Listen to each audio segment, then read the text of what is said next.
Hello Automation Anywhere lovers, welcome back to KT Sessions. In today's video, we're exploring another exciting automation technique. Let's get started. In one of our previous videos, we used Python package and we saw how can we use Python code in our Automation Anywhere A360. So guys, if you want to perform a specific action, you can take the help of a coding language. Now, let's see what is a DLL. A DLL or a dynamic link library is essentially a file that contains reusable code. Think of it as a toolbox filled with different tools. When your application needs to perform a specific task, it can simply borrow the necessary tool from the DLL instead of having to create it from scratch. This saves time and resources. For example, a calculator DLL. Imagine creating a calculator application. Instead of writing code for every mathematical operation like addition, subtraction, multiplication, division, you could create a DLL that contains functions for each operation. Your calculator application can then call these functions whenever needed. So guys, in simple word, if I say if you want to perform a specific task and that task is not possible from the Automation Anywhere, or the features are not available, or actions are not available, or whether these are available, but still you want to take help from any other coding language like .NET, Python, .NET or Java, etc. So what you can do is you can go to your IDE where we used to write the code of those programming languages. In that IDE, you can write a code for that particular operation or whatever you want to do. You can write the code for that. You can create functions like we talk about calculator. So you can create 4 functions. One function will do addition, other will do subtraction, and one will do multiplication, and one will do division. So you can create 4 functions. Now you need to convert your code into a DLL file. So in IDE, you can find that option to convert your code into a DLL file. So DLL file comes with the .dll extension. Just you need to create a file which will contain some functions.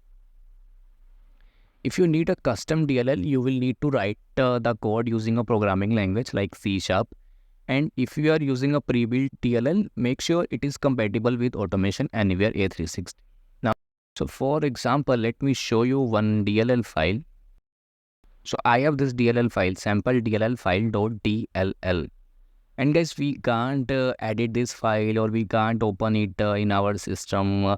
We need some specific softwares for opening these files. Okay. So in a simple system which contains some simple or basic applications, so you can't open this file. If you open this file, you won't be able to understand the language.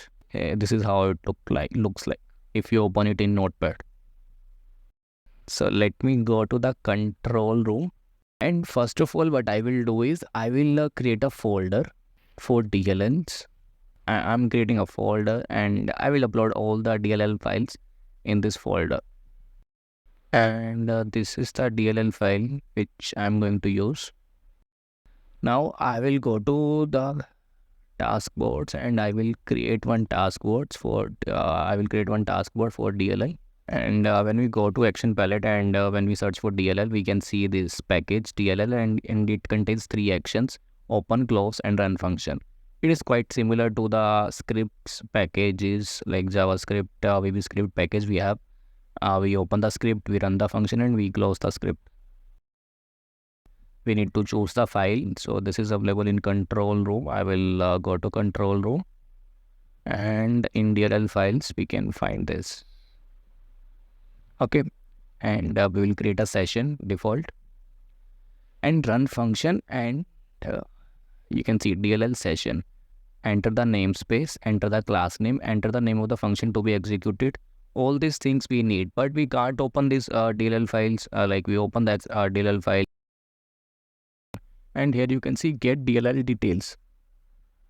Okay, so you can select your DLL here, and it will give you the details. For example, how many methods does DLL have, what are the inputs and output parameters for those methods, and all those details you can find. So just you need to select your DLL file. Let me select the DLL file and click on next. And here we go. We can see the properties of our DLL file. You can see namespaces Word to PDF. Okay. And let me expand this. It will get all the values of the tree, and we can see this class name. So when I click on it, in the right hand side, we will get the values of this class, details of this class. So this is the name of our namespace, and this is the name of our class. If you are aware of programming languages, then you should be aware of these terms: namespace, class, etc. Okay, so this is the class details.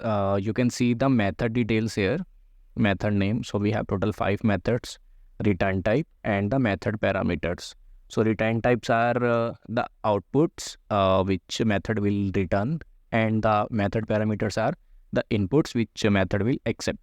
Okay, so for this method we have one output which will be in string, and one input string source file.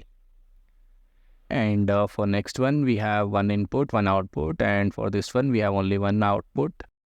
Let me click on this toString and click on apply. So when we click on apply, we can see it has automatically populated all the fields. The session name is default, and the namespace name was Word to PDF. Class name was also Word to PDF, and enter the name of the function to be executed toString. Okay. Now let me save the outcome in the sample string, because this function is not accepting anything, so it will not return anything. And at the end, we are closing this session. Just we need to give the session name.